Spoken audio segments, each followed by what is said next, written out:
Welcome to your College-Bound Kid, a podcast for parents, college counselors, students, and anyone who wants a weekly deep dive into the world of college admissions. My name is Linda, and I'm originally from Michigan, now living in the St. Louis metro area. I'm a college coach with School Match for You and have a daughter at University of Chicago.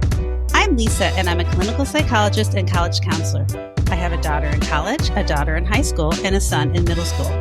After 30 years in Chicago, we recently moved to North Carolina. My name is Mark. I'm a college coach in Atlanta and the parent of two daughters. Karis, a graduate of Davidson College, and she is the founder of the Spanish tutoring company, SpanishHelpToday.com. And Joy is a graduate of the University of Georgia, and she is getting her master's degree at North Carolina State University. Good morning, friends. So much has happened since I last met with you. I've driven 2,000 miles after 4 wonderful days in Chicago, hanging out with Dave and visiting colleges. I moved on to Iowa City, home of the Iowa Hawkeyes. Then I stayed in Grinnell, Iowa, Grinnell Colleges. Then I moved on to Lincoln, Nebraska, then to Denver, Colorado, then Colorado Springs. And I come to you today from Pagosa Springs, Colorado, where we are in day 2 of a 6-day family reunion.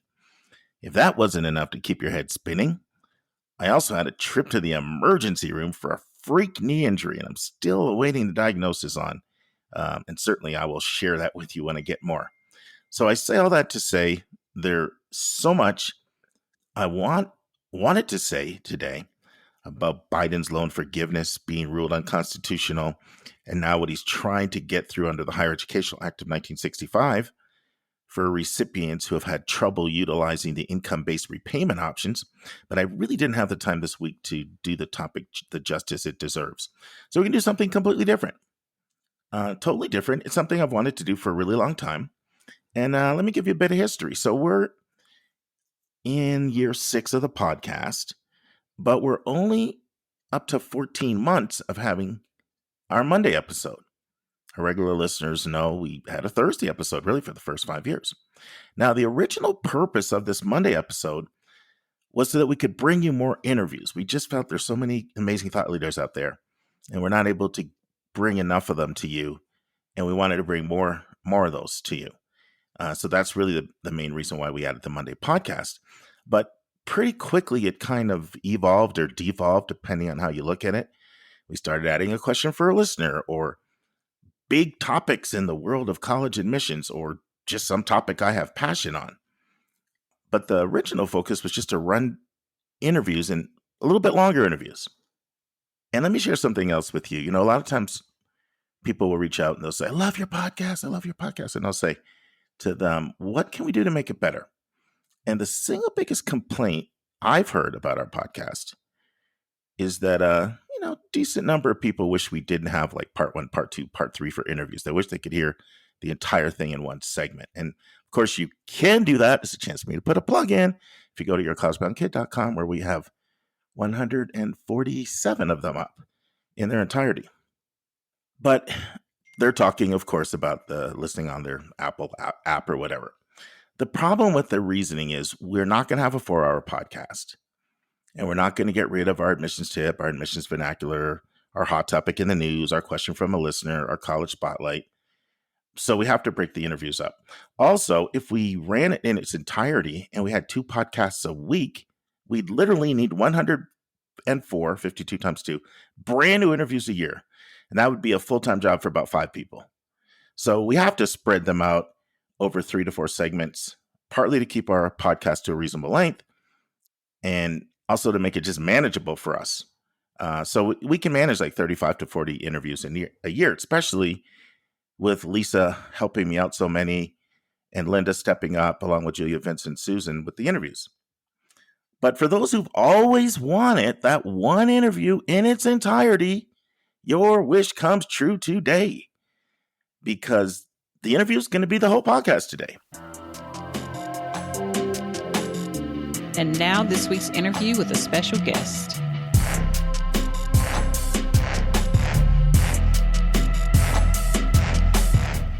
So Lisa interviews Dr. Sarah Olivio and Dr. Liz Seidler, 3 clinical psychologists. That's a lot of brain power, who are all going to talk about student mental health. Sarah and Liz also are co-hosts of a podcast for students called College is Fine, Everything is Fine. And they'll talk about that today. So I hope you enjoy a whole interview, a one-parter in its entirety. I cannot think of a more important topic than student mental health. So listen and enjoy. Hi, this is Lisa. I am a co-host on Your College Bound Kid, and I'm really excited today to be with 2 colleagues in the field of mental health, Dr. Sarah Olivio and Dr. Liz Seidler. Not only are they practicing clinical psychologists, they also have a podcast about college mental health called College is Fine, Everything's Fine. And I'm so excited to have them on today to talk about issues related to college mental health in their podcast. Welcome to the podcast, Liz and Sarah. Hi, thanks for having us. Hi, thanks, Lisa. Wonderful introduction. So basically, if each one of you, and you guys can pick who goes first, because I'm sure you have some kind of dynamic I'm just going to learn about today. Like what your backgrounds is, how you got into psychology, what you're doing now. That would be great. Our dynamic is we like to interrupt each other. Okay. I can work try with not that. to do that I today. can work with that. Sarah, you go first. You go first, Sarah. Well, I'll tell you a little bit about what I'm doing now and maybe what led up to that. So, and Liz and I actually have some pretty similar stories in terms of why we became clinical psychologists, and that's a longer separate episode, I'm sure. But we both felt during the pandemic that there was something missing about just getting information and free care to people who really needed it. And that's something we had seen in our practices for some time. We both have trained at some of the hospitals that created some of these treatments, and it seems so clear that people could respond to things like cognitive behavioral therapy, acceptance and commitment therapy, or I'll say another one, dialectical behavior therapy, all the letters, right? And so we realized, hey, why don't we try to create a podcast where people can sort of have some skills in their pocket, have it when they need. If they can't get care or maybe aren't ready to go into a college mental health counselor, then at least they can have something to get them through some hard times. And then, so now we both continue to be in our private practice, but I'm now working also as the training and education director at Lumate Health, which is going to also be doing more about getting information out there to a wider population than just college kids. But I think we really feel like this is a group that has that, both that freedom to make mental health choices, but also there might not have been a sort of roadmap for that for them. So in this particular place and time where they have a lot of choice, but maybe they don't know how to make choices. They have a lot of freedom in choosing their care, but they might not have the resources. So it's just a special population, I think, for us to get some free info out there too.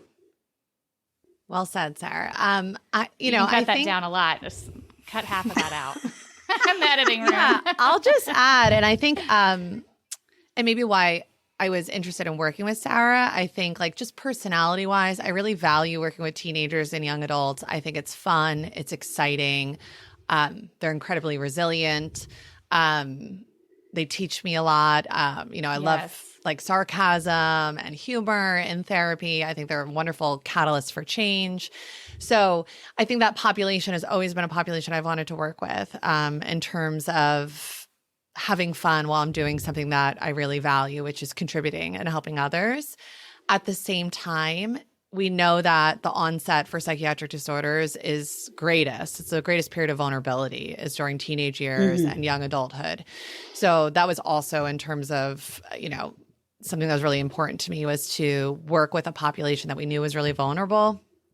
And then that last piece that Sarah said is that I got my PhD because I'm a scientist as well as a practitioner, and I really value evidence-based interventions.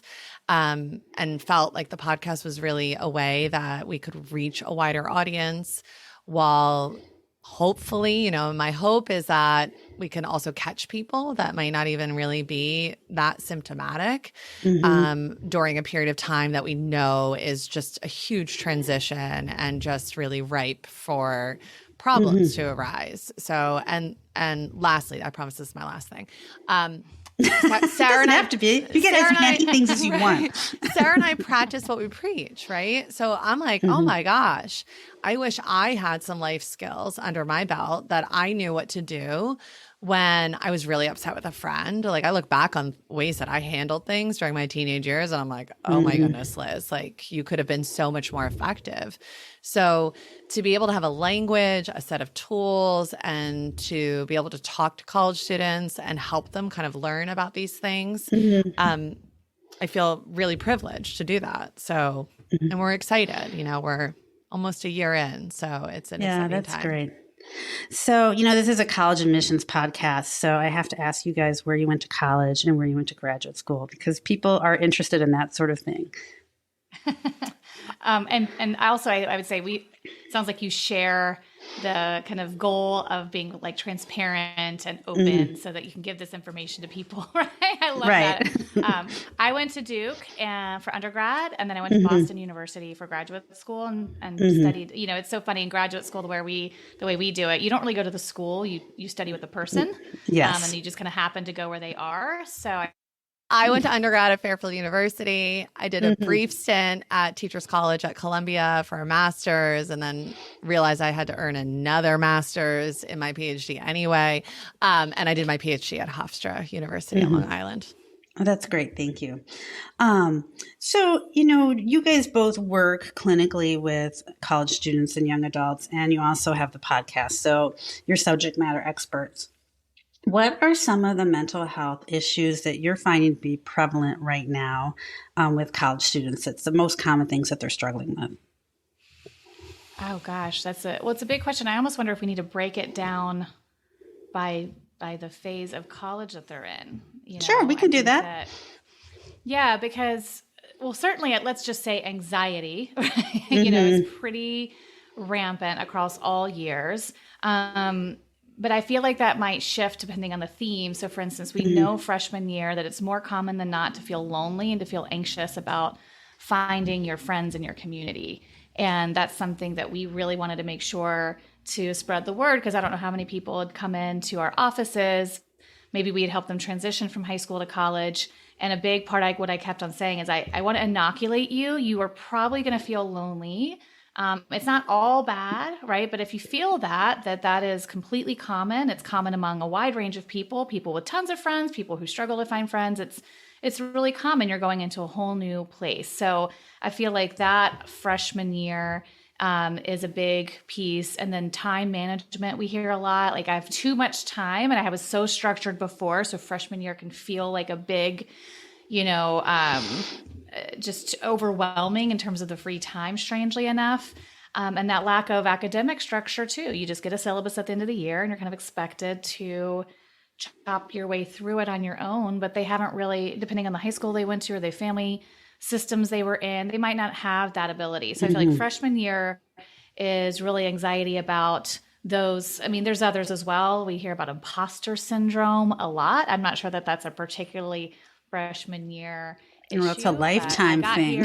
Yeah, that's a lifetime thing. But I think it's college is maybe the first time you see it, because in high school you've sort of, been, for better and for worse, divided into your sort of category, where you stand. And then you go to college, and whether you were like really athletic in school and high school, or really athletic, or really academic or musically focused, whatever it is, you felt like it was your thing. Suddenly you're around a lot of other people who that was also their thing. And you feel like you have to kind of recalibrate. And we've talked to, athletes who felt like they were at a school with a lot of academic people, and they got there at an athletic scholarship. So they felt like they were an academic imposter. We've had other people say we kind of went to a place where we were on the tennis team, and then so we felt like we weren't as good as some of the other tennis players. I mean, it kind of runs the gamut. So right. Yeah. I was just going to add to that, and it's Mental Health Awareness Month, and I've been doing a lot of research. They do these like college surveys to about mental health issues. And I think they said like 70% of college students, their number one worry is their mental health, which I just think is like so interesting that, they're worried about how much they're worrying essentially. But the landscape, I think, just looks really different for college students. somebody had asked us how we got into psychology, and I love when Sarah talks about it. She went to Duke, which is really rigorous, prestigious university. And Sarah's just like, oh, like I thought I would study this. I thought it, like very like enjoying college. And at least that's my experience of how you report it, Sarah. I don't know a single college student that's their current experience when they get to college. It is this endless race on a treadmill to figure out what you want to do with your life. You have to find something that you're passionate about. You have to also make a lot of money. By the way, we just had a global pandemic. It's a recession. The world there's a lot, I think, of existentialist kind of depression. Like, what is the point? They see their parents, they're miserable. Like, they can't, afford to DoorDash food to their room. Like, it's really overwhelming. And I think that the combination of maybe not having the best, foundation on how to figure that out, which is a larger issue in terms of our social and emotional kind of educational system. They don't really know how to navigate all this. So I would say the anxiety over life choices that they need to make, which usually leads to what we know, like avoidance or kind of paralyzation, then leads to a lot of depression. And we know that suicide rates are at like an all-time high amongst college students. So that's definitely what I'm seeing in my office, this like kind of urge to be perfect, figure out everything right away, but they don't know how to do that. And then they're just lost. They don't have a compass. And that leads them to feeling pretty helpless and hopeless about the future. Yeah, that makes a lot of sense. And I'm wondering, we work, with kids before college, and we're seeing a lot of the similar mental health issues of, anxiety, depression, feeling like you need to be perfect, a lot of pressure to try to get, into like a top 20 school. Do you think that's like, so they're pre-morbidly, do you think, like already kind of set up for that, and then they get to college and it just kind of flourishes, I guess, that anxiety? Would you say that?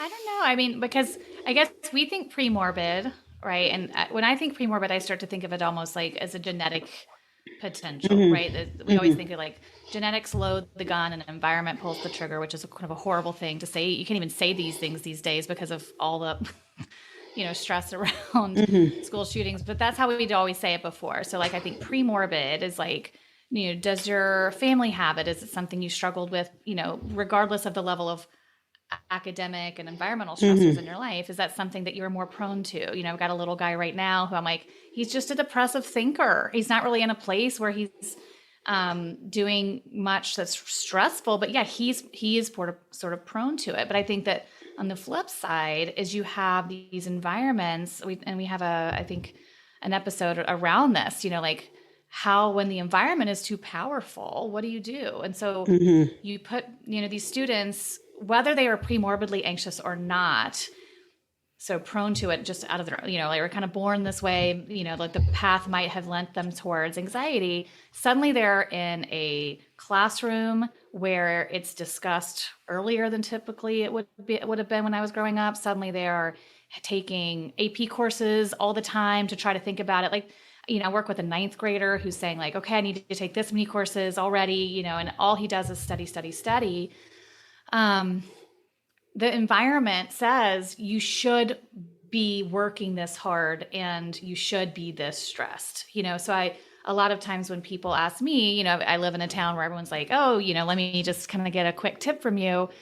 I'm like, listen, I'm at a place now where I would almost rather my kid go to like become an electrician than go to college. I mean, at least he'd be happy. I'm actually really start to get worried because the success is like one measure, but if you're successful and depressed or successful, I don't know, not alive, right? You kind of need to be like alive and somewhat functioning to have that level of success. And then also, how do you measure success? So a lot of times I think families assume once we reach the gauntlet, right? Once they get into the good school, then they can relax. But in fact, what's been happening is they've been sort of taught to kind of push over time. And it's not like that just goes away once they're in a good school. Then the gauntlet is thrown a little bit further. So now you got to get a job or you got to get a summer internship. And once you get those things, then the gauntlet, you kind of push the can down the road. Now they have to sort of succeed and make a lot of money in that job, right? So I'm like, let's get off this track a little earlier and talk about a wider range of a happy, rich, and fulfilling life, which might include, if the student really wants to go to a top tier school and that's driven internally, then go for it, right? It's the same way. It's like, some of these students you see, they're so naturally inclined to play a certain sport, and it's the kid wants to, and they just, when you have that combination of sort of like talent plus motivation and just they're launching, right? Which is a very different dynamic than like you have to play a certain sport to put it on your resume. And then it's a constant push. So a lot of times with parents, I'm sort of like, see where you don't have to push and where you feel like they're kind of pulling you, and then follow that, as opposed to feeling the pressure as a parent to put them in a certain place. I was just going to add, we know that the combination of a genetic vulnerability with environmental factors is like the best explanation for the onset of some of these issues that we're talking about.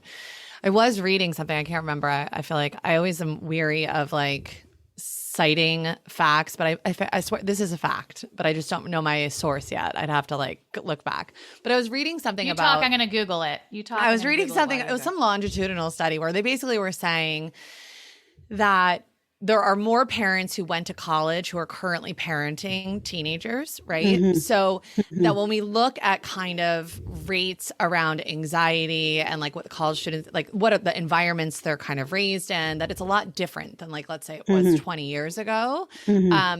So that's somewhat of an explanation. Now parents are, who went to college now are raising kids in environments where like college is a conversation from a very young age when you choose what school district maybe you even like move to based upon college statistics. It makes sense that the environment at a very young age is already priming kids to be anxious, and that those parents actually have higher rates of anxiety than parents did 20 years ago. I see this all the time. I have third graders that I work with whose parents talk to them about state testing and scores. And now they have high anxiety about their state testing. And I think about it, I was like, kids were like Christmas treeing their Scantron, like when I was a kid. Like there was like not, like I don't think my parents ever even told me I was getting testing or talked to me about it. So there's just greater anxiety and even conversations about college at a very, very young age. I have middle schoolers that are dreading graduating from middle school because they don't want to go to high school because they're like, stakes are high and I'm everything not ready counts. Right. Yeah. So, it like, how could it be otherwise when we look at this? I'm like, oh, of course. That's just whether it's overtly, the message there is definitely in the vibe of the community. My kids, I have very young kids, and I have a third grader and a kindergartner. They already talk about where they're going to college. I'm like, why are you even talking about this? It's playground chatter. I know. Like, I didn't even know what college was. Like, I was still just excited to get my license and like, I don't know, go to a high school party after a football game. Like, not college. I have a little anecdote. I don't know if so my son, who is 11, came up to me maybe a year ago, who's just like, Mom, I really want to go to MIT. And I'm like, how do you even know what that is? And I had to clarify. I was like, I'm like trying to think of, is it like, Minecraft International like, technology class? I was just like, does he know what an MIT is? And so he's like, no, I really want to go. And I said, well, why? He goes, well, I want to be a computer programmer and I want to go to the best school. And I was like, and of course I'm just like, don't even worry about it. I'm so like, I think over primed to be like, don't stress about it. But he does, like, he's sort of naturally into coding and he's loved that since he was a little kid. So it's one area where whether he goes to MIT or not, I couldn't care less. But I'm like, well, clearly this is something that's been a consistent sort of thing where I'm just kind of following his. I had this friend, like a good friend, come up to me and say, where does your son take coding? And I said, oh, just this little place down the street. And I was like, oh, is your son interested? He goes, no, but all the guys who are at my derivatives desk are really good coders. And so I really want him to get in to it because I feel like your kid has it sort of figured out. And, my son needs to get on it. And I was just like, and I was like, well, listen, here's the place. But I'm like, this is crazy. The truth is he's responding to the environment, right? It's not even like, and I joke that he's crazy. He's a lovely dad. He just wants to kind of give his son a leg up. Yeah. I mean, there's just so many factors that I think like push kids into already being anxious by the time they even get to college. But then there's all this structure around it in high school. And then you put them in this unstructured environment and they're anxious. And then I think a lot of the things you describe, like it's just almost inevitable, which is really hard because that is not how we want people to start out their adult lives, No, it's not. Yeah. I'm just curious what kind of conversation, I don't know is it okay if I ask you a question? Sure. Absolutely. I was just curious because you are on sort of the front lines of so many people applying to colleges. Mm-hmm. Do you get a consistent kind of message, or do you feel like there's some people who have a great strategy for calming down the college acceptance temperature? It really varies on the family. I mean, we have a lot of families that are very hardcore, high pressure. They want their kids to go to a very prestigious, highly guarded institution. And, we kind of, as counselors, are kind of always trying to reset their expectations. It's really hard to get into Duke nowadays. It's like at an 8% acceptance rate. Yeah. I mean, so maybe you shouldn't, maybe we should look at, we always like, let's widen the net. Let's try to look at, and people are differently receptive to that. If a kid has already had some learning differences or mental health issues, I find those parents are just happy for their kid to go whatever college is going to work for them. And there's like no status pressure, usually in those situations, which is nice. I wish, there's the two things I always tell parents and teenagers. I was like, you are going to go to the school that's like a good fit for you, right? Mm-hmm. And that sometimes I think when students reach too high and they somehow get in, I've seen way too many compared to 10 years ago. The amount of kids I see who take medical leaves and transfer is so much greater. And I really do think that's because they're not paying attention to like their gut or intuition or like what school really is a good fit for you. And then the second piece I say is, by the way, networking actually like within grad school and like my career stuff like was so much more important than the name of my school. And even when I look amongst people that are really successful in my life, they went to like states like SUNY, like a SUNY school or something. I'm like, who's this guy? Like, and I'm like, oh, he's such a good personality. Like he's such good social skills. Yeah. Like he's just there's certain strengths that he has that he didn't learn in the classroom. So, I wish more parents could provide that kind of forecast for their child so that there's less anxiety and it's like, okay, like, this will work out if I don't kind of try to put myself in this one lane and I maybe broaden my lens to seeing that there might be some benefits to other things.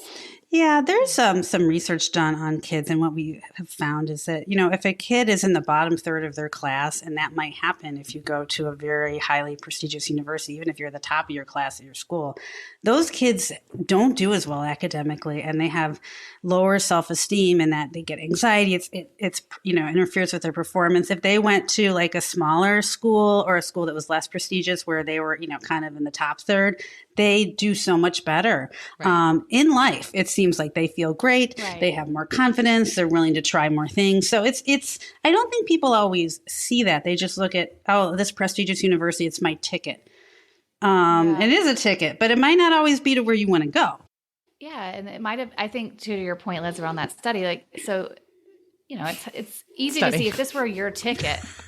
I mean, in fairness to the parents, this might have been their ticket. So they're probably looking back on their experience. I mean, a lot of times as parents, we are trying to either react to or follow some experience we had. And so this might have been their ticket. This might have been something that helped them launch into a different sort of world or market or education, whatever, what have you, SES.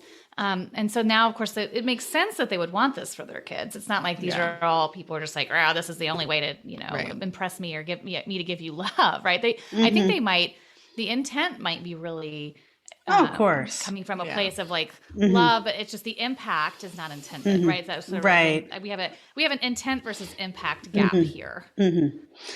Yeah. So, I mean, so we know that kids are, experience anxiety and pressure before they get to college. Then you've talked about some of the anxiety and loneliness and imposter syndrome of freshman year. What about like sophomore, junior, senior year? What kinds of things do you see in those phases? I'll take those. I think this is when the career stuff, similarly, like I feel like freshman and sophomore year, they're kind of adjusting socially and to like, oh, I have to like wake myself up, get to class on time, somehow figure out how to like eat and do my laundry. Like they're just like daily living stuff, which I don't want to minimize the significance of how those things contribute to a lot of stress and anxiety for college students. But like they kind of figure out their groove, I feel like junior year, which is stinks because they're a little bit happier in my experience. And then the anxiety comes in of like, what am I going to do with my life? Or, oh my gosh, I guess I'll go to grad school because like, I don't know what else to do with my life. So now I'm going to like somehow study for the GREs and I have to get my GPA up. And the pressure about career choice, internships, and what am I going to do after graduation, in my experience, really starts that like summer before junior year. And a lot of the comparisons, depending on what your academic major is. I mean, I see this all the time. Anyone in liberal arts is kind of like, my friend has an internship. Oh my gosh, they're getting paid $25,000. Like, and then I'm like, well, what's their major? And they're like, oh, they're an accountant. They're working for like a big 5 firm. And I'm like, okay, you're an English major. Like you're like, there's so much comparisons. Yes. And so much pressure to figure out what you're doing next, that this is where I think some people make some really impulsive choices about switching their major, what they're going to do. And this is when, and we interviewed someone from Boston College about this is when choosing like a passion lane versus like a performance lane, like focusing on like, should I do something that I can make a lot of money that I hate? Or do I do something I really love, but I'll be poor? And they lack the ability to problem solve. And I also think the support in terms of the academic institution as well as parents of like, how do I weave those two things? How can I find something that I can put a roof over my head, but I also don't like dread going to work every single day? Yeah. I can say as someone who works with adults and sees people who have made those decisions to chase the money, it's a prison. It's like golden handcuffs is what I call it. And it's so hard for them to get out. So I think it's great that you guys are helping kids to address that now before they make those decisions. And the great news about this sort of generation is we're already preaching to the choir in some way. I think that they're already trying to find things that have heart and have some level of advocacy to it. They're very aware, right? I think on the one hand, mental health issues have come up more so because of a global pandemic, for instance. And then we also have, I think, just people who are more open in general to talking about mental health and willing to admit that this is something that's on their mind. So, it's like this group that might be hearing this, or parents of children who might be going through this, like they're open to these conversations in a way that perhaps I wouldn't have been at their age. Right. Yeah, it's acceptable now, which I think is amazing. I mean, I think it's amazing that kids can say that they feel comfortable, like that they have a therapist, or that they're, taking medication, or they're talking about their anxiety or their ADD. It's so freeing. And I think that is a positive of this generation. Or they might say, I don't want to be a lawyer because I don't abide, and a lot of times when I'm talking to adults, we're having those conversations too, what about income and life choice and where to live and how to live? Like there's a lot more out there that kind of takes the golden handcuffs off. Once you just take the one or two your parameters by which you define your success, suddenly it's like, oh, okay. There's a freedom to it, I think. And, I know, so I'm in North Carolina, and North Carolina State has seen so many suicides this year, just kind of almost an epidemic. What has your experience been around suicide in the college population? I'll go. I want to just say that my experience is probably a little biased because I specialize with this population. So I would say 50% of my practice is chronically suicidal, may have engaged in suicidal behaviors. So, what I will say is that I am so surprised that people who I don't think are suicidal or have a history, they're not coming to me. I feel like that's not the reason why they're coming to me. Do. The rates of young adults who think about suicide passively, whether or not they've engaged in suicidal behavior, is very, very high. Very high. It's astronomical. That is much more, like I said, compared to 5-7 years ago.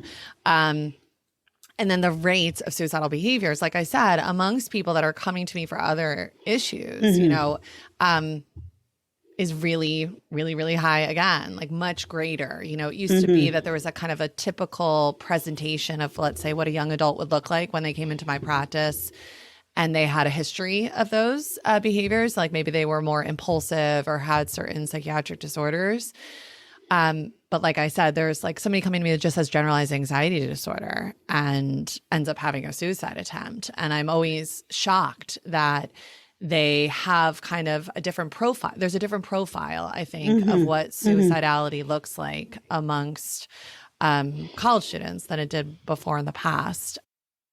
So even though she works with a wide variety of students, and that's one of her specialties, and so I can't speak to the extent that she can with this. But what I have found is when I'm working with students who are going to college, a few things might sort of push the needle, I guess, a little bit. One is for students who've had a really overly structured, very involved system in high school that then has gone away by college. A lot of times people can start to feel overwhelmed. They're failing classes. They've never experienced something like that before.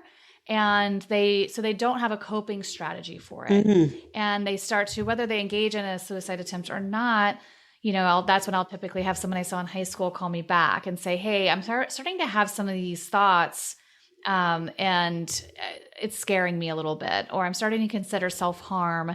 And you know, I feel so lucky that they get ahead of it and they give me a call first. But typically it's around some sort of belief that their whole life is over in some way, or they failed a class and there's no coming back, or they can't tell their parents, or they won't be able to finish, you know, keep their scholarship.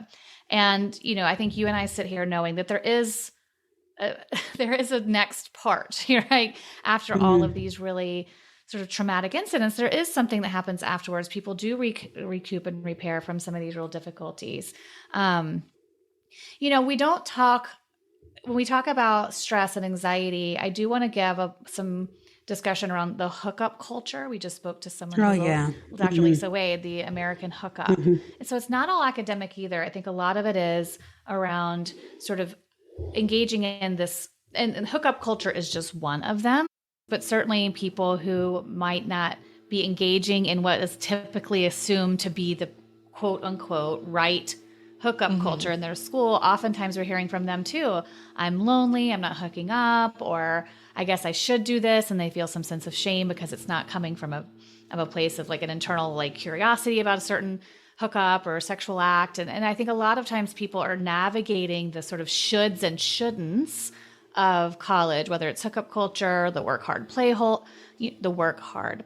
culture. And then when you're in a place where you don't have your typical support systems, it just makes, I think there's that vulnerability as well. So you're sort of feel a little bit more like a satellite if the culture doesn't fit your needs or your identity. It can be really tough. Yeah, I think, you know, when I'm working with college students or people who have like kind of low self-worth, I'll kind of draw like a pie chart of like the different things and have them kind of rate what things contribute to their self-worth.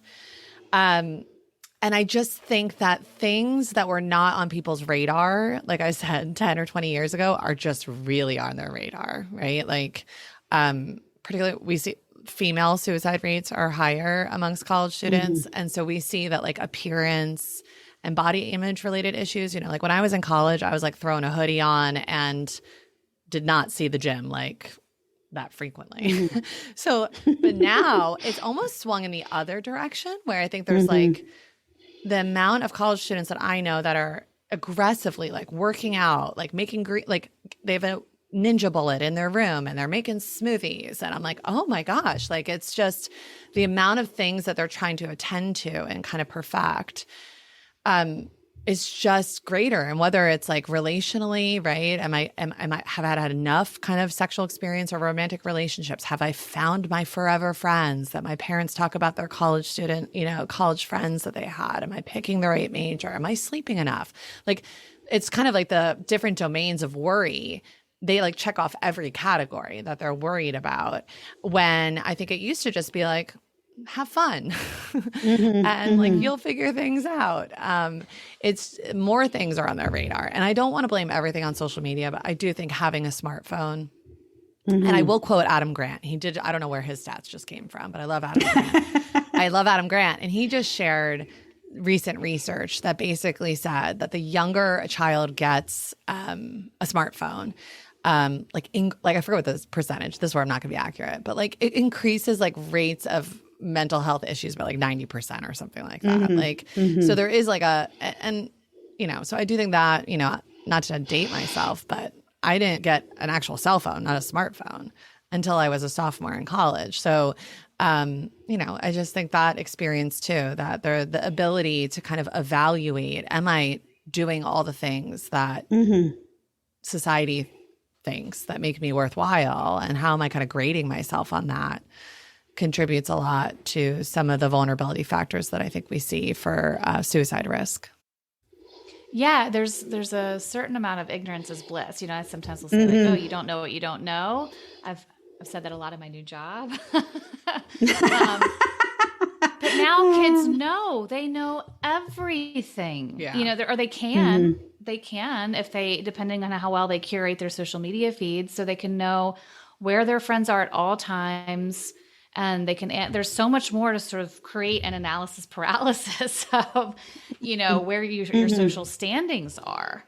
And we talked a little bit about this with Dr. Wade, but just in general, sometimes the people who really subscribe to certain ideas, whether it's body image issues or whether it's hookup culture or work hard, play hard, right? So those people who are really out there and embracing it, they're going to post about it, but no one sees the people who aren't posting, who are like, it's the same thing even with research, right? We know what research is out there because it's gotten published, but there's a lot of research out there that found nothing, which is really important, because it's finding, it's saying like, this didn't happen. We weren't able to find this, and it just never gets published. So it's a bias to look at all this. And then so we live up to these biases. But yeah, I just, every now and then, I even crave the day of just having no idea whether my friends were hanging out with me or not, or what their trip looked like. And I've even had to stop posting, just saying like, if I go on a trip, I don't want to post it anymore, because I know I might be hurting somebody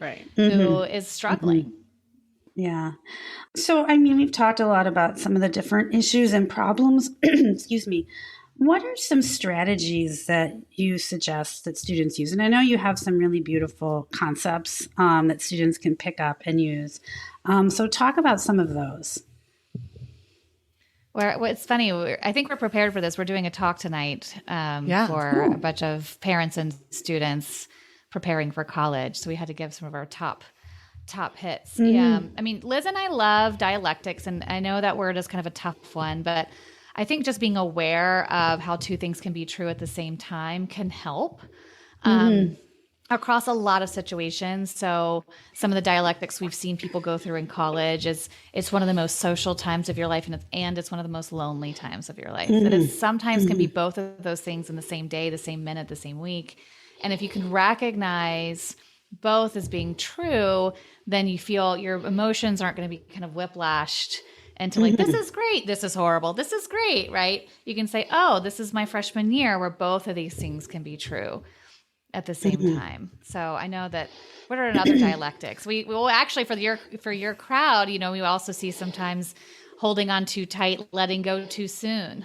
So the family who, we have a dialectic between wanting to sort of stay dependent at home versus wanting to be overly independent at school. So not asking for support when you need it, or over relying on parents to make some minor decisions for you. So I think being able to help the parents and the student find that balance so that they aren't totally thrown in the deep end, but they're also not clinging to the side of the pool either. Yeah. It's funny. I mean, so dialectics is like basically that both good and bad or two opposites can be true at the same time. In my graduate school, we called that ambivalence, like being able to tolerate the good and the bad, to be able to hold two conflicting ideas at once. And I had a supervisor who would always say that ambivalence is the hallmark to mental health or of mental health. And I think that, it takes a lot of maturity to be able to do that, actually, a lot of psychological maturity. And so that is something that, I think kids at this age, it's a great time for them to start developing that.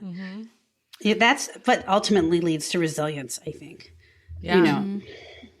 I would say the other area is that I think a lot of, humans in general don't understand how emotions work and let emotions take control over their behavior. So when I'm thinking about college students where we know that it's going to be a stressful, emotional period of time, how can we actually equip you with the right tools to manage your emotions more effectively? And so there's certain things that are just, if you really know how your brain works and how emotions work, there are certain ways that you can actually either increase or decrease emotions, unwanted emotions. And I'll start with one and then Sarah can take some of the others. But first is like, how do I actually change my relationship with my thoughts? And I think this is the trickiest for people, depending on like what your brain looks like. And if thoughts are really sticky and they tend to stay around a lot, if you're a worrier. But I think there's two kind of skills within here. Is one, everyone treats their thoughts as facts. They're not facts. You basically have a machine and your brain is just like pumping out thoughts all the time. And if I were to believe and actually react to every thought that I had, I'd probably have like OCD or something. Like I definitely would. Like I was driving the other day. I tell my patients this all the time. I was driving the other day and I was really tired. One of my kids was sick and like, whatever. I was hungry. I was tired at all these like vulnerability factors. And I was like, what if I just like lost control of my car and like hit a tree and just like, I don't know, just like random thought, right? And if I got stuck on that thought or placed some meaning, like, Liz, why did you have that thought? Like, what does it mean about you? I probably would become obsessive or anxious about that thought. What I did was like a conveyor belt or the ticker on CNN. I was like, oh, I might have even had like some reaction where I was like, oh, it's kind of weird. Like, why was I thinking that? But I let it go. This is where I'm like Elsa, I know Frozen's made a lot of money, but like, let it go. That concept, if you can really ingrain it in your mind around thoughts and really kind of acknowledging it's a thought, just a thought, and let it go, can really help you kind of get unglued or make interpretations or assumptions. So, and we would say that's like kind of an acceptance or mindfulness-based skill to react to your thoughts. And then the second skill for thoughts is, can I just be more scientific about my thinking? Can I really evaluate how accurate is the way that I'm thinking right now? Is there any evidence that suggests that the way that I'm thinking is not really true? And I will say this is, although it's highly effective, I still think people, that word evidence is really hard for them. They'll be like, well, she was looking down at the ground when I passed her in the dorm and I said hi, and I know for a fact, like the way that, Liz, you didn't see her, the way she was looking at me, I know she's mad at me. I just know it. I'm like, how do you know it? She's like, I just feel it. And I'm like, well, guess what? Like, that's not, you have the thought that the person is mad at you. They're like, I just know it. And to me, in that example, I'd be like, okay, it's a thought. And if you get stuck on that thought, your goal is to be friends with this person. And I guarantee that if you believe that thought, you're probably going to withdraw and kind of isolate, and it's going to take you further away from your goal. So the kind of acronym for that, we call it the 3 C's. Can I kind of catch my negative thought? Can I challenge it? Evaluate, check how accurate it is. And then can I come up with a more realistic thought? Can I change it? So catch, check, change. So those are like the cognitive skills. Can I kind of accept, maybe let go, label a thought as a thought, or can I change it by making it more accurate, be more logical or scientific in my reasoning? But there's a bunch more. But that's one thing. Our thinking fuels our emotions. And if we can really understand that and use one of those tools to change the way that we're relating to our thoughts, it will lead to your unwanted emotion decreasing. But there's other components of our emotion that maybe Sarah can talk about. Yeah. Well, I was going to say, absolutely. And one thing, when you start to notice our thoughts more and become more aware of what sort of stories our mind feeds us throughout the day, I think you'll find you can have two conflicting thoughts in the morning versus the afternoon. So clearly they're not facts, because you, as a person, we have all sorts of conflicting thoughts all day long. I tend to notice, for instance, I have a lot of thoughts that are just very familiar to me. So you're, one of them is like, oh, you're a basket case, or, like, oh, that person, well, no, these are just thoughts we all sort of probably have at some point, like, or something that happened for when I was like younger, and it's so familiar to me that now when I have them, instead of being like, oh, wow, gosh, I forgot that I'm a basket case, let me put it in there. Let me like really dwell on that. I will try instead to be like, oh, there's that thought again. Wow. Hello. Okay. You sound familiar. Good to know. All right. So I think our mind oftentimes is trying to help us with these thoughts. Maybe it's saying like, all right, remember you have a lot to do, but you can have a different response than, oh, I'm a basket case. Now I feel shame, and therefore I should just stop, trying. It might be, okay, I'm a basket case. Wow. I'm reminded that I have a lot to do. Do I need to take a breath? Do I need to pull in some support? So there's just a lot of different ways you can respond to the thought, but you can let it go. You can also say, well, there might be another way I can relate to it besides just taking it as it is. And then we also, Liz and I think anytime someone comes in from college or, high school, young adult, like anytime, again, or just being human, anytime someone comes in and they're like, I've had the worst week, I'm so upset, this person that, and I can just see that they're sort of frazzled and fried down. I always say, before we do anything else, how is your sleep? How's your eating? Just tell me a little bit more about the physical stuff. Are you taking your medication if you have it on time? Are you moving your body? Really, because what I know is if sleep is okay and eating is okay, your medication is okay, and you're sort of getting out, taking a walk, or taking whatever it is you do to sort of feel physically like you're taking care of yourself. Well, emotions can come and go, but they're definitely going to be at their highest. You're going to be at your most vulnerable if you're not taking care of those things. Right. And guess what population has the least access to consistent eating and sleeping and exercise and medication? I'm going to guess it's college students. Yes. You are right. It's college students. Their schedules all over the place. They're sleeping here and there. They're, like they have exams. And so it is what it is. Like Liz and I try to be realistic. It's not like we're going to say you need 8 hours of sleep every night, and, shame on you if you don't get it. But it's more just to say, okay, so when you're feeling a certain way, maybe you just need to take some time before you do anything, before you make any decisions, because you're an emotional mind right now, before you call the boyfriend or girlfriend or partner up and just let it rip, or quit the class and withdraw. Just take a couple of days and let's get like some sleep in you. Let's get a walk out there, walk with a friend, listen to some, let's just sort of take a deep breath and get our bodies back in balance. Because then we can actually see what's really there. Then there's a problem we might be able to solve. So I would say that sort of like the most obvious simple is sort of the hardest for college kids. Yeah. Yeah. And I think they expect to be, invincible. It's like, no, your body still has to function, so it's okay if it gets tired. Yeah. I had a friend who would always tell me, like half the problems in the world can be solved by 3 things: a nap, a shower, or a snack. And, just even like doing one of those 3 things, like it interrupts your process when you're so upset and allows you to kind of regroup and think about, what you should actually be doing or how you should actually be responding. But yeah, and I think that is hard for college students. And that's the skill that they're developing, right? That's the way their brain is developing, in terms of their executive functioning. But it is true. And I kind of feel like this is a theme that's sort of been underlying throughout all the things we've been discussing.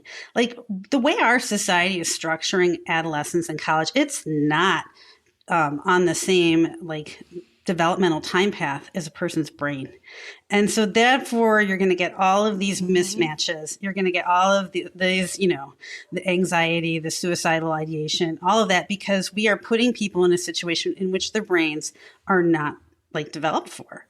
And I don't know why we do that, but It brings me to another question that I had for you is just COVID. Like, how do you see that playing out with your clients and students that you're working with? I don't know. It's so tricky. This is like, yeah, I know, we're like, oh boy. No, I think like we had an episode on COVID and the impact because we felt like we had to talk about it. But this like, and like phones, I feel like these are the top two questions that anyone asks me. They're like, when should my kid get a phone? Like parents.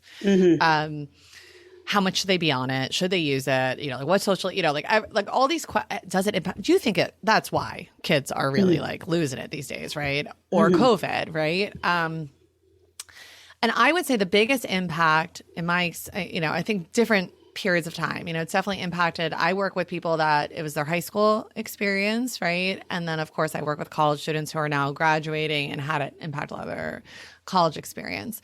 But I would think the biggest impact I think it's had is a lack of practice. And that is across all areas. Yes. So I think that a lot of learning didn't take place socially because there was just not like exposure and the ability to practice. And the results of that are either actual deficits socially, like they didn't lead to skill development, fear and avoidance because they were able to.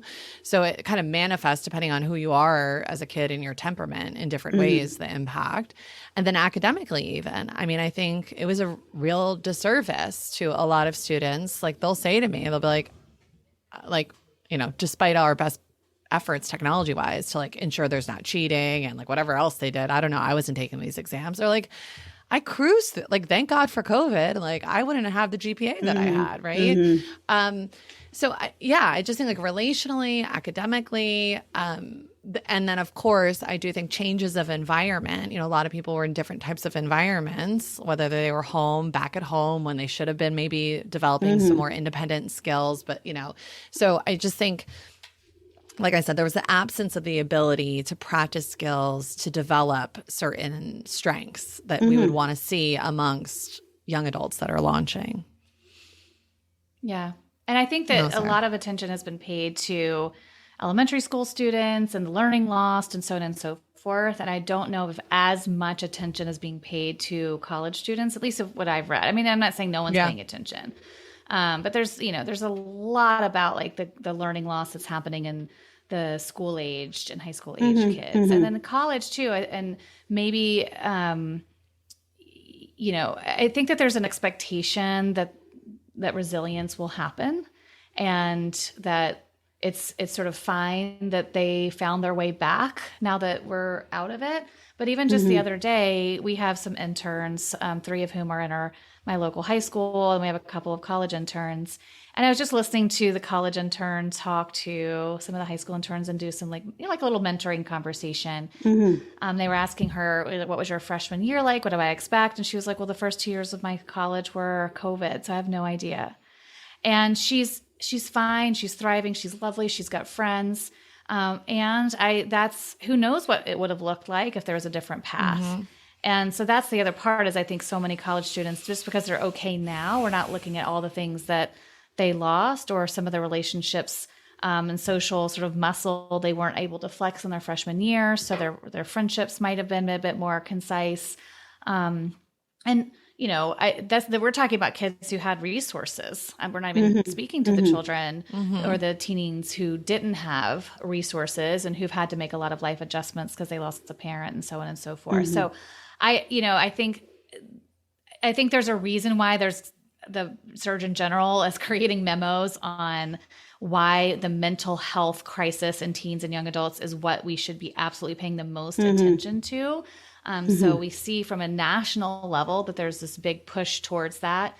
I don't know. I mean, I think colleges are handling it differently. When I speak to different counselors and so on and so forth, you know, they're on it, but they need to get oftentimes some support from the higher ups. So it's a whole systemic problem. And I think that sometimes there's too much burden on the college counseling centers to try to adjust to it without thinking about all the other ways that the college can support, or the university can support the students or support the people supporting the students a little bit more. They did a study, they did like functional MRIs on adolescents' brains, and post-COVID, they're showing the same signs as people who've been through very traumatic experiences. And it causes like basically there's like a 2 to 3 year developmental delay in certain areas of brain development. And that seems to be like kind of across the board. So like we're sending all these kids to the environment that was built for the kids whose brains were already at that, 2+ years, right? And then I just feel like colleges are going to have to adapt to, help this generation be successful. But, that's institutional change. That's always a big ask, isn't it?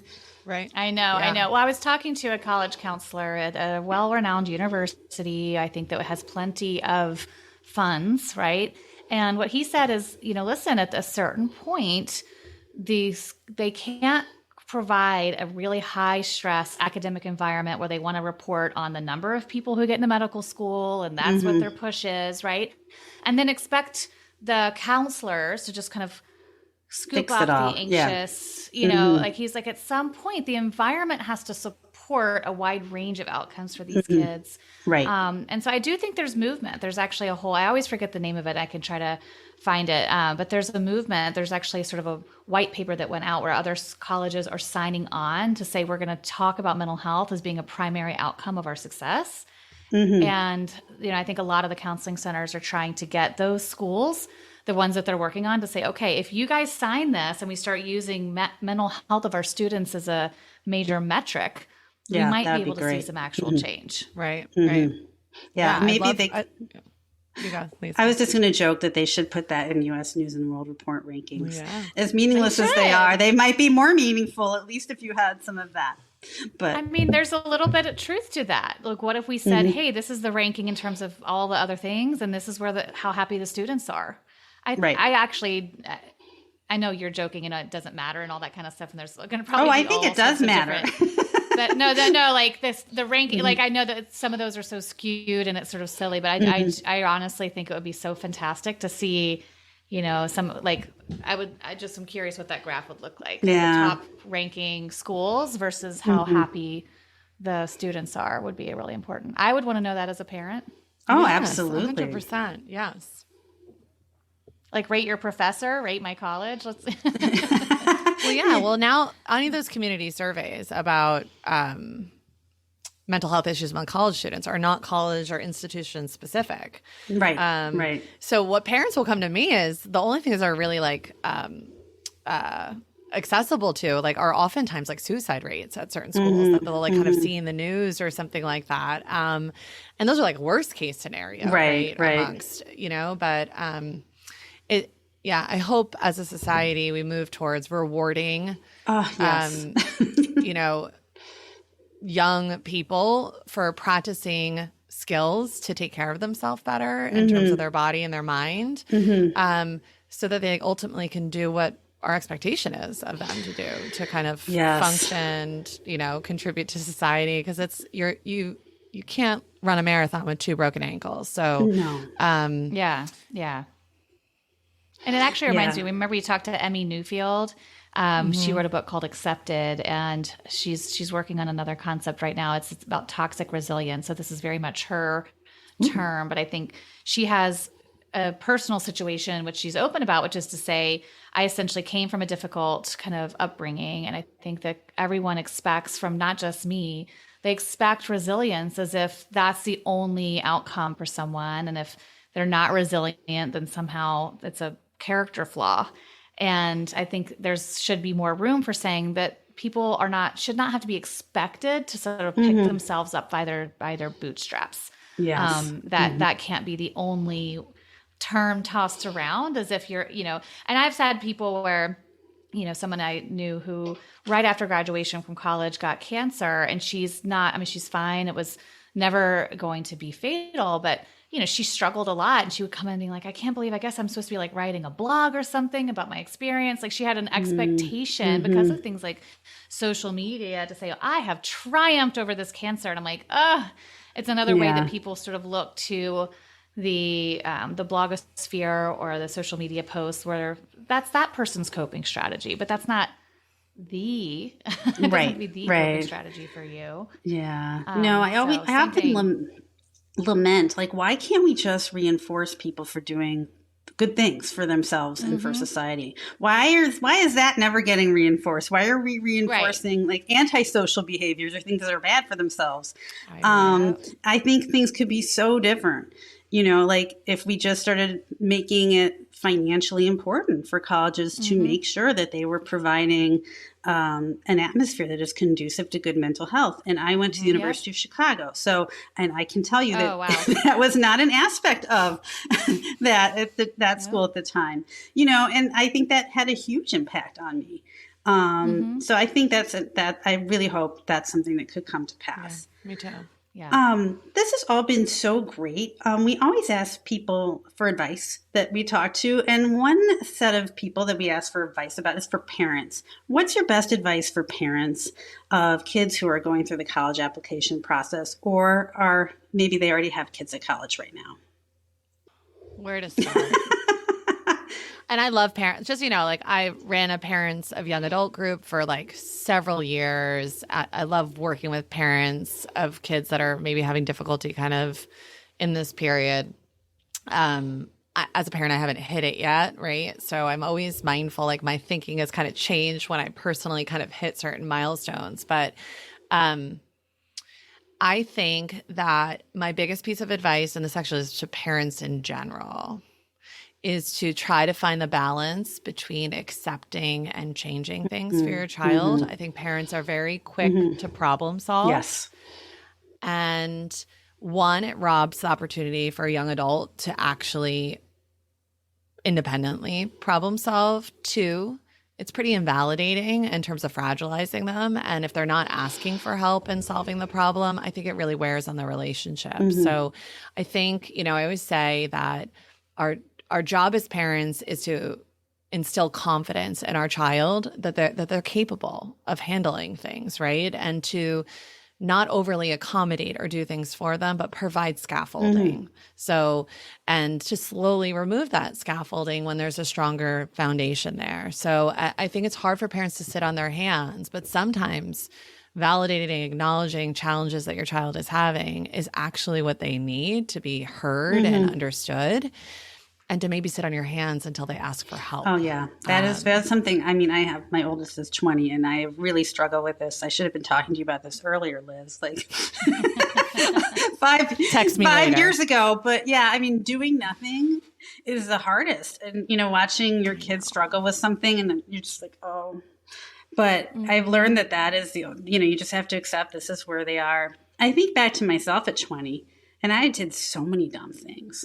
Like that was all I did was dumb things. So and then I was talking to my mom and she's like, yeah, I guess I always did dumb things too. Like, well, why are we expecting my daughter to do anything different than what we did? Right. And guess what? Like if your mom or a parent had said, hey, don't do it, you wouldn't have listened, right? No, so I think that's like, you're sort of like shouting through a wind tunnel. But I was going to say, maybe more condensed to just as the child is going through, as your teenager is going through the application process, that oftentimes if we're worried about someone or you watch and you have to see your child worry, our natural instinct is to help and protect.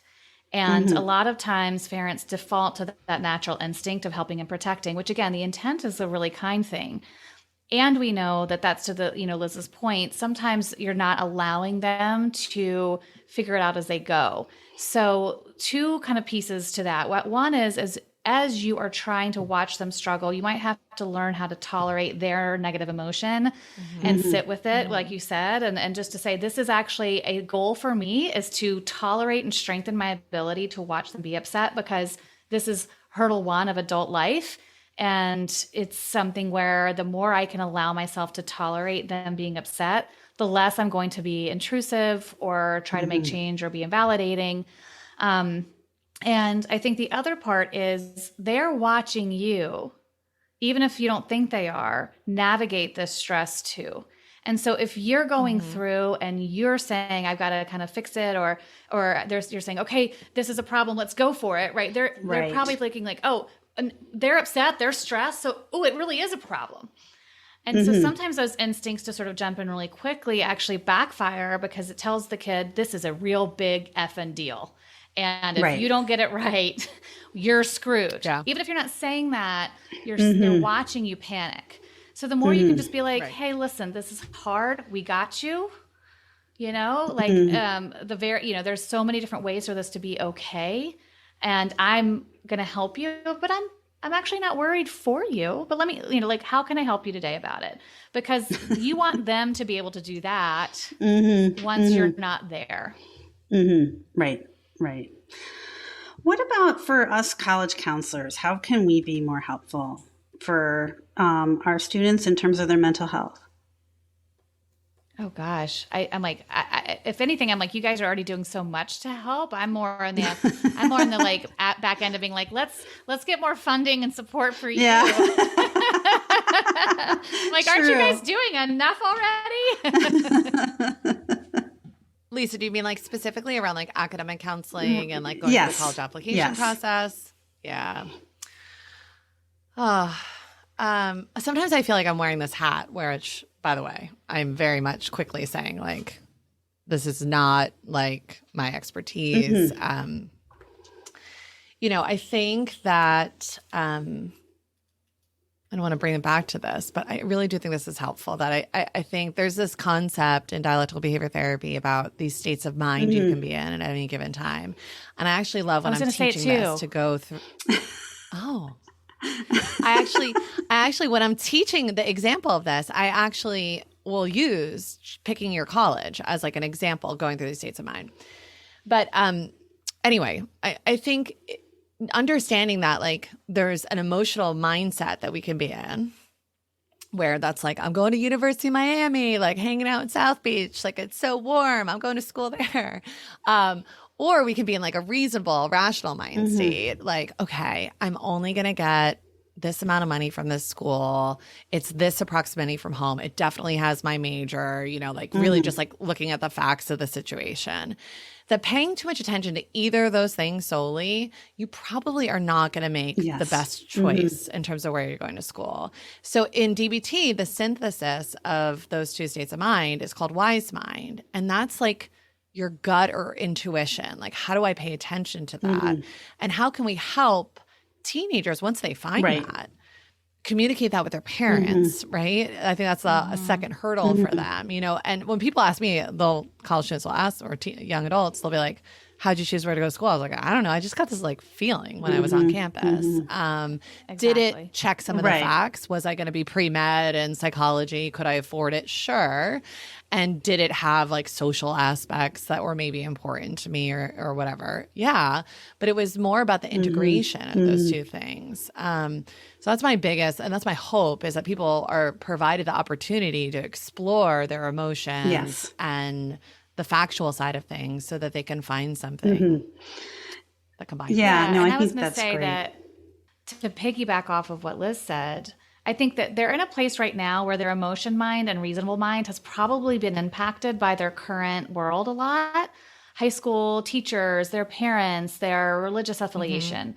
And so oftentimes this is a place where I'm saying, okay, you have an emotion mind and a rational mind or a reasonable mind that might have been kind of culled by what's happening so far. And now you're going to a place where you're going to need to find your own wise mind. So what are sort of the shoulds, right? Instead of you feeling like, okay, this is a value of mine, a lot of people will say, well, I should choose because of this, or I should have X, Y, and Z in my reasonable mind.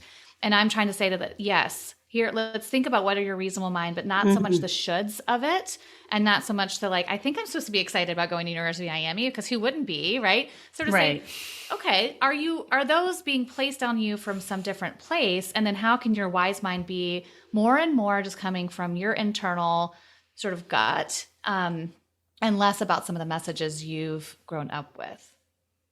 No, that's really amazing. I think wise mind is a great place for us to leave off. And that is true for like not just picking your college, but all life decisions, right? And that's it. If you can, if you can use your facts and also trust yourself to know what is right for you, that's the ticket. That's the goal. Thank you guys so much for all of this helpful information and this great conversation. And where can we find your podcast? So it's on, wherever you get your podcasts. It's called College is Fine, Everything's Fine. And we do have a website that has, and we're building it up with our dear interns, some resource pages. We're going to try to make sure that we're building a library of tip sheets and so on and so forth. So you don't have to listen to every podcast unless you just want to, of course. Well, who wouldn't? But it typically, who wouldn't? So we hope that you'll visit our website as well, because we're building up our resources page there.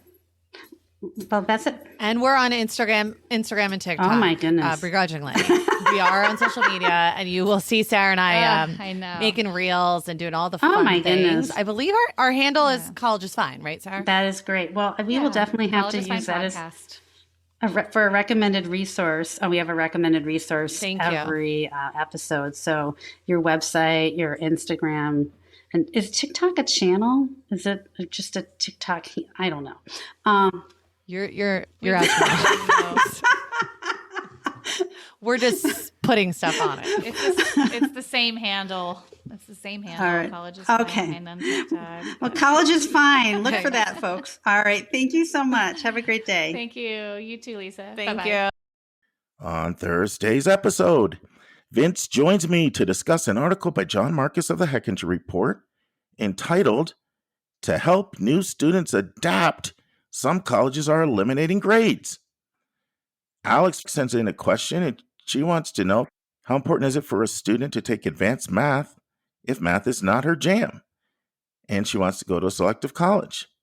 We continue with part 3 of Akil Bellows' interview on tough questions about test scores, and our college spotlight is another one of those hidden gems that flies under the radar, as Lisa lets us know about East Carolina, which she recently visited in June. We close with a quote, and our regular listeners know I wrote a book called 171 Answers to the Most Asked College Admissions Questions, where I take one frequently asked question and I have a whole chapter on it. But in the start of that book, I picked 10 of my favorite quotes. And I'm going 10 straight weeks and closing each podcast with one of those quotes. And the one from today comes from someone who I've interviewed on this podcast, Gary Clark, the director of undergraduate admissions at UCLA.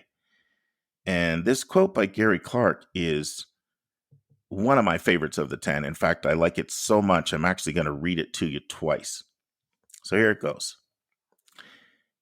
Everything you do isn't about how it looks on a college application. High school is all about getting into the right college. Your undergraduate program is all about getting into the right MBA or JD or med school. And then you wind up in your adulthood working, or you have a family, and you look back and you're like, I didn't really have fun. I didn't really get to be a kid. I'm going to read that one more time because I like it so much. I'm Gary Clark, director of undergraduate admissions at UCLA. Everything you do isn't about how it looks on a college application. High school is all about getting into the right college. Your undergraduate program is all about getting into the right MBA or JD or med school. And then you wind up in your adulthood working, or you have a family, and you look back and you're like, I didn't really have fun. I didn't really get to be a kid. Thanks to Gary Clark, director of undergraduate admissions at UCLA. Friends, see you on Thursday. And that's our show. A big thank you to you, our listeners, for tuning in this week. If you find this podcast helpful, please follow us and you'll get every single episode as soon as it is released. If you're interested, there are a few ways you can really support our podcast. You can click the share button and send it to your friends and acquaintances. You can help us pay our staff and our expenses by donating on our website. You can write a review for us on Apple or Spotify. I'm the producer of the podcast, but we have a fantastic team of 15. Shout out to our co-host, Dr. Lisa Ruff, Dr. David Williams, Linda Depker, Susan Tree, Vince Garcia, and Julia Esquivel. And to our substitute co-host, Sylvia Borgo. Our sensational sound engineer is Nemanja Motvich. Our amazing music is from Victor Allen Weeks. Marketing designs are from Kimberly Blass. Lily Parikh manages our Instagram. Our image editor is Talha Khan. Joyce Ducker does our website episode updates. And our webmaster is Stylianos Dimitriou. And if you want to have a coaching session with Lisa, Linda, or me, just text me at 404-664-4340. If you have a question you want us to answer, or if you have a recommended resource or article you think we should discuss, just send it to questions@yourcollegeboundkid.com. Our favorite method is for you to record your own voice at speakpipe.com/YCBK. By the way, check out our website, where you'll find lots of content that is not on any podcast app. Our website is yourcollegeboundkid.com. If you want to learn about other hot admissions topics, follow us on Twitter at YCBK Podcast. We think of you as our listening family, and we look forward to meeting again with you every single Monday and Thursday.